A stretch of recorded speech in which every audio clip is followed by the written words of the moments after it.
Well,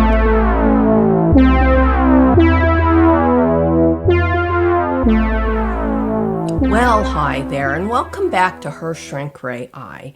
I'm Joan Biediger, and I've been spending a lot of time lately looking at what I might make next. Not in a vague someday sort of way. I have figures, box ideas, notes, and possible directions, all close enough that I could begin any one of them. The problem is that I have several miniature projects sitting in front of me right now, and every one of them is a good idea. That should make this easy, and it has done exactly the opposite. I can look at the figure project and think, yes, this is the one I should start. It would let me concentrate on painting, which I want. Then I look at the box diorama and remember that I also want to build something more ambitious. The third idea is stranger and less resolved, which makes it harder to ignore. By the time I get back to the figure, I've changed the reason I'm using to choose, and the whole decision opens again. I've been doing this for a while now. What makes it slightly ridiculous is that I recently made a podcast episode about a problem that looked very much like this one. I talked about why the next project does not have to be the best project, and why sometimes the better question is simply which one is ready to begin. I thought that would help. It did help me understand the problem. Unfortunately, it still did not help me choose which project to start. So I went back to the bench with several good ideas, a perfectly reasonable framework, and no actual decision. Apparently, understanding your own advice and following it are two separate hobbies. The strange part is that I'm not short of ideas. I'm not trying to rescue something I've lost interest in or waiting around for inspiration. These are projects I genuinely want to make. I can make a convincing case for every one of them. That seems to be where the trouble begins. If I consider doing something just for pleasure, the painting project moves forward. If I think about ambition, the larger box diorama takes its place. If I think about originality, the stranger idea suddenly seems essential. Then I remember that I want to strengthen my painting, and the figure project becomes convincing again. Nothing is wrong with the projects. The balance keeps changing because the reason for choosing seems to keep changing in my mind. I've gone over the possibilities so many times that I know the arguments by heart. I can explain what each project might teach me, what materials it would require, where the risks are, and why it deserves to exist. Every time I think the decision has settled, I reopen it. I will lean towards one project in the evening and wake up the next morning apparently representing the opposition.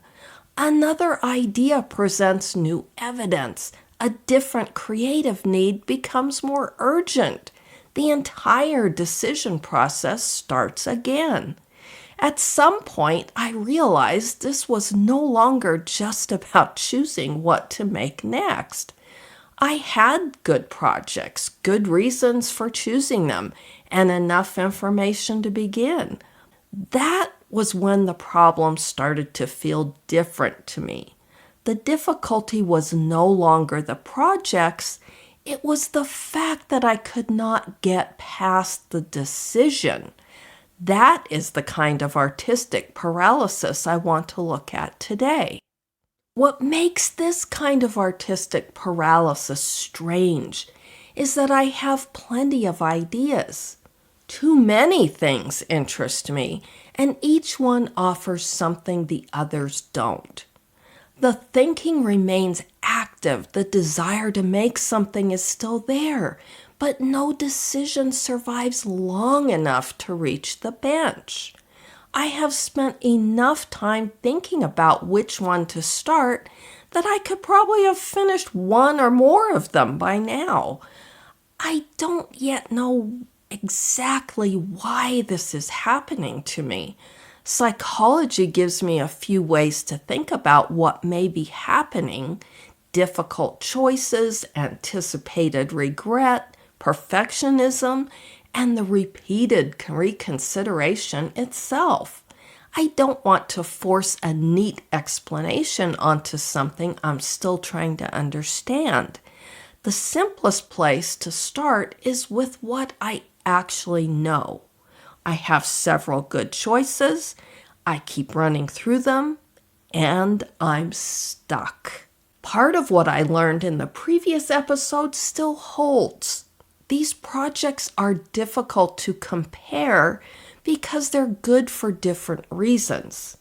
Decision researchers sometimes describe that as multi-attribute choice, where no option wins on every measure. I already understand that problem. What I had not expected was that understanding the comparison problem would make so little difference in actually choosing the project. That is where this episode begins to separate from the last one for me. The problem is no longer understanding why the projects are hard to compare. The problem is that I keep returning to the comparison after I have already understood why the choice is difficult. There is a point where thinking about a decision stops making the decision any clearer. That repeated reconsideration may be the clearest description of what I'm experiencing. The decision never stays closed long enough for the preference to become action. I lean towards one project. Then, before I clean a part, choose a base, or cut a wall, I reconsider. The reconsideration may only take a minute. What about the other project? Would the figure be better for me right now? Am I choosing the easy option? Should I be thinking about the show at all? These are not foolish questions. This is where ordinary reflection can become a loop.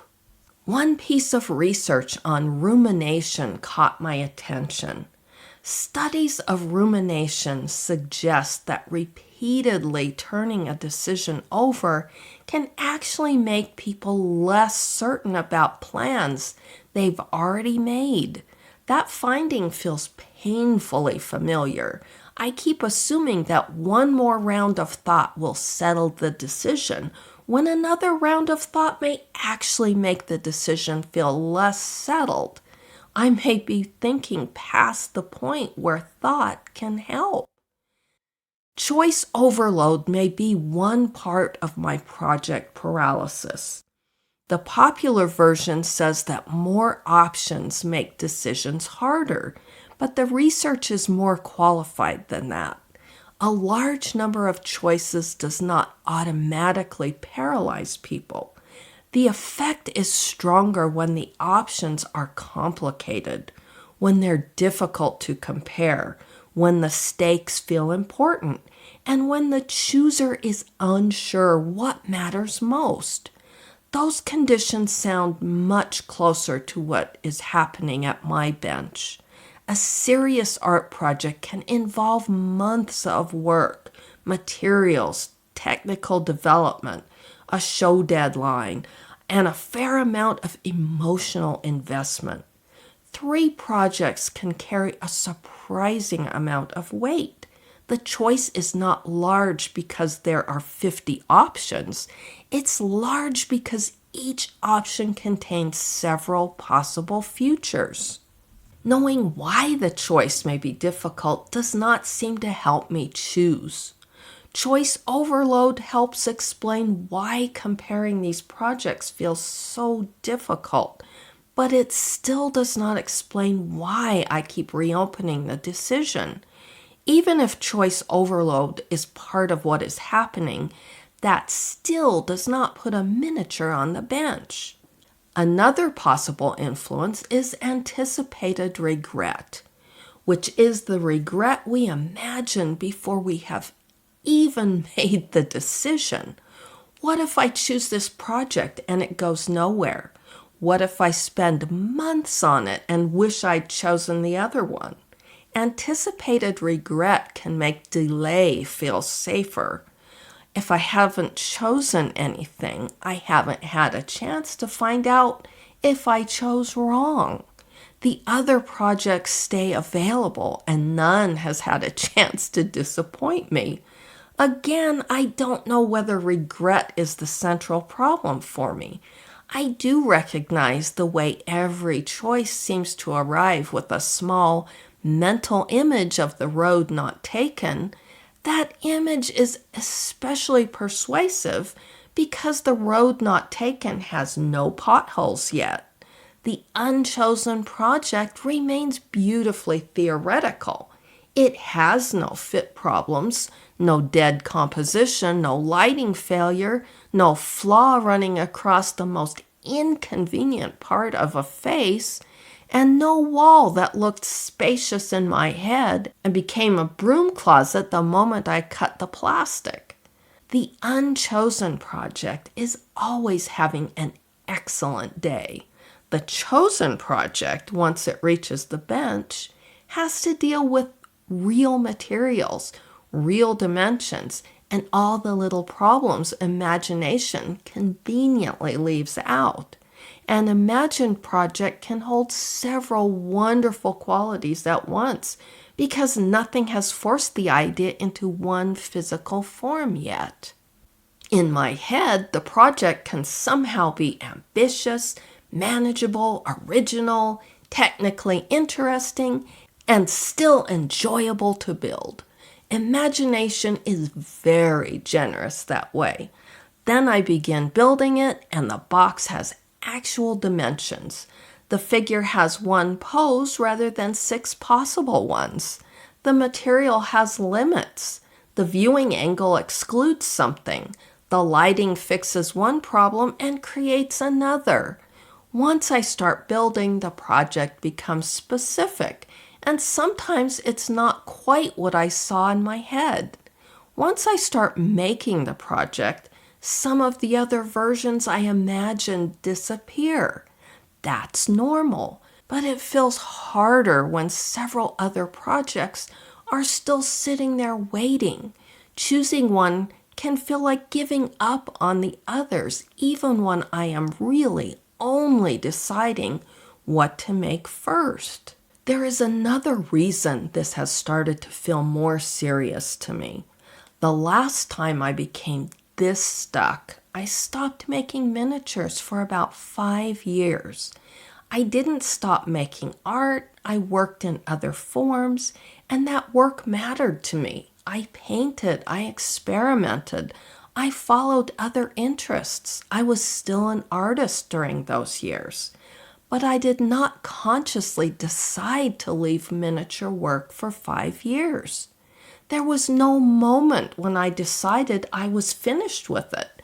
The distance accumulated quietly, almost unobserved.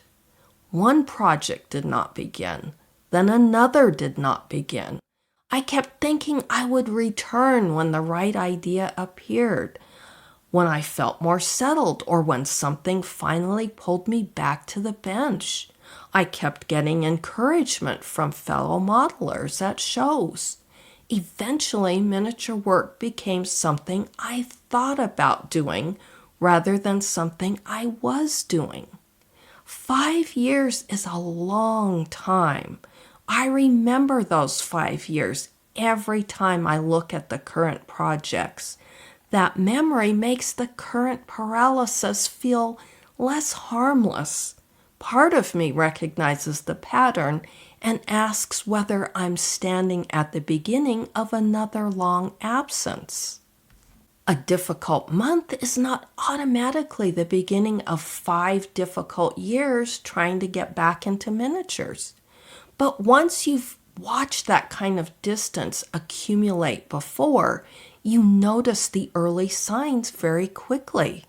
The fear of another long absence adds more pressure to the project choice. Somehow choosing the next project has started to feel responsible for much more than what I make next. I want the project to restore my momentum, keep me connected to miniatures, and reassure me that I have not made the wrong choice. That is a lot to ask from one project before I've even started it. No pressure. It's only a small collection of resin, cardboard, paint, and unreasonable expectations. This may be where the paralysis feeds itself. I feel I need to choose so I don't drift away again. The fear makes the decision feel more important, so I compare more carefully. The more I compare, the longer I delay, and the delay makes the fear stronger. Now the work is somehow supposed to solve the very paralysis that is keeping me from beginning. That's an unfair job description for any piece of art. Maybe I've been asking the next project to answer a much larger question. Am I still a miniature artist? I'm not sure that question can be answered by choosing the correct box or figure. It may have more to do with whether I keep some connection to miniature work over time. Perfectionism may also be contributing to the project paralysis, although I think the word gets applied too quickly whenever an artist hesitates. Psychology distinguishes high standards from the more troublesome side of perfectionism, where mistakes, doubt, and self-evaluation begin carrying too much weight. I don't know whether perfectionism explains my paralysis. I do wonder whether the next project has started feeling as though it must prove too much. It has to feel worthy of the time, the materials, the delayed alternatives, and the work that came before it. Those expectations can make an ordinary beginning feel strangely inadequate. A cardboard mock-up is still cardboard. A cleaned figure does not yet demonstrate the future of my artistic work. A test wall does not arrive carrying emotional certainty. Beginnings are usually much smaller than the expectations we attach to them. One possibility is that my attempts to solve the project decision may be helping to keep the paralysis going. I'm an analytical person. I like understanding why something is happening, mapping the variables, and looking at a problem from several directions. Most of the time, that kind of analysis helps me. But analysis has a particular attraction when action feels uncertain. I can make lists, review photographs, revisit old notes, research materials, compare scales, and move figures around without ever selecting a base. The strange thing is that all of that can feel very close to working. I can spend an entire evening thinking seriously about miniature work and still finish the evening without having made anything. That is where I've started wondering whether some of my thinking is keeping me near the work without actually moving me into it. Some of those activities really are part of beginning. The problem is that they can also let me stay near the start without ever quite entering it. But there is a point where the decision process becomes its own creative project.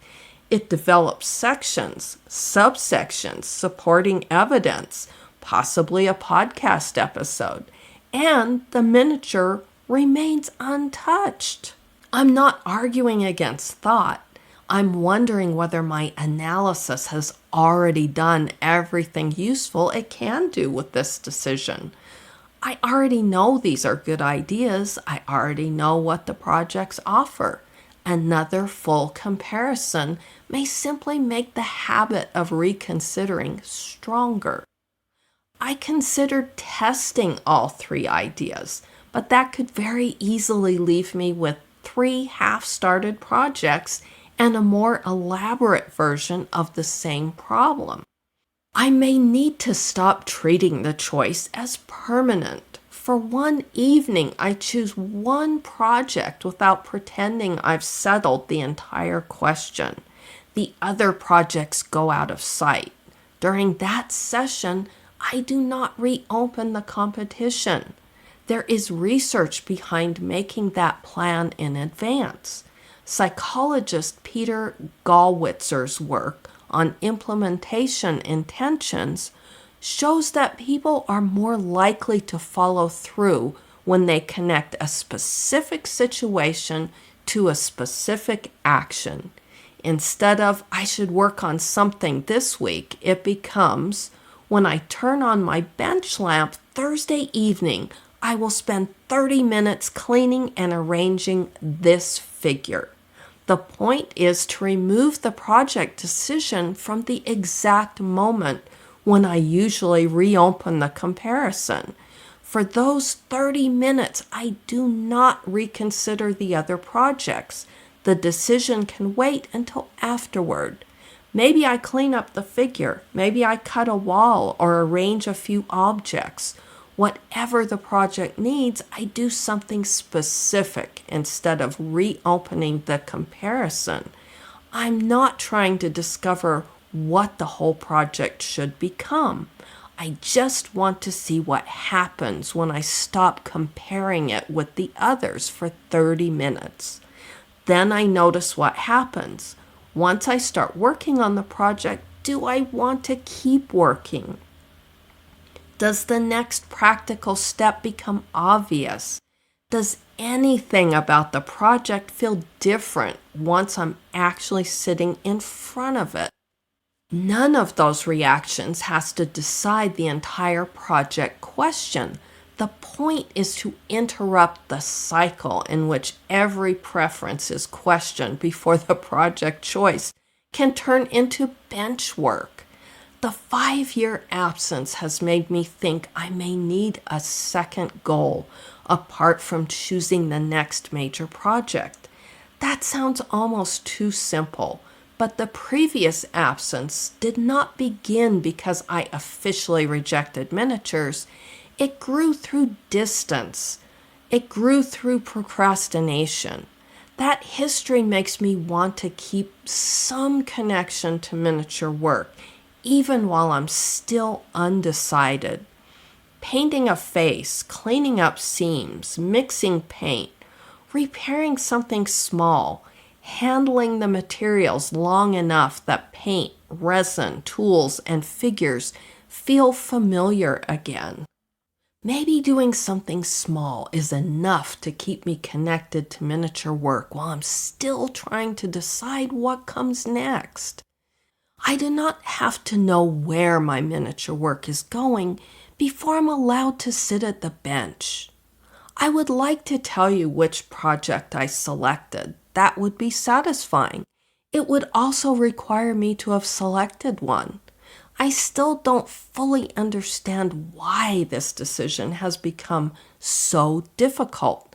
Maybe choice conflict, regret, perfectionism, and repeated reconsideration are all contributing. Maybe one of them matters more than the others. I'm not trying to turn psychology into a neat explanation for something that still feels messy from the inside. What I do understand better is the reconsideration loop. I can see too much value in several directions, and every time I change the reason for choosing, a different project becomes convincing. Another round of comparison may not be the way out. The last time I became this stuck, the distance from miniature work grew almost unnoticed. I don't want fear of another 5-year absence to make the next project decision even heavier, but I don't want to dismiss that history either. So the first choice may be smaller than selecting the next major piece. Maybe it's simply to sit at the bench, handle the materials, and give one project an evening without asking that project to settle the future. I may still be uncertain tomorrow, but uncertainty and absence are not the same thing. I can be uncertain and still stay connected to the miniature world. At some point, possibility has to give up some of its freedom and become a thing. But I do not have to know where my miniature work is going before I turn on my lamp. For now, staying connected is enough. Before I sign off today, I want to thank the Shepherd Payne Education Fund for their support of this podcast and their commitment to education in the miniature arts. And I'll be right here with my lamp on, brush in hand, story waiting.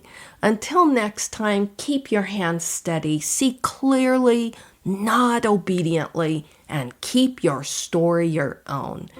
Thanks for listening. Thank you.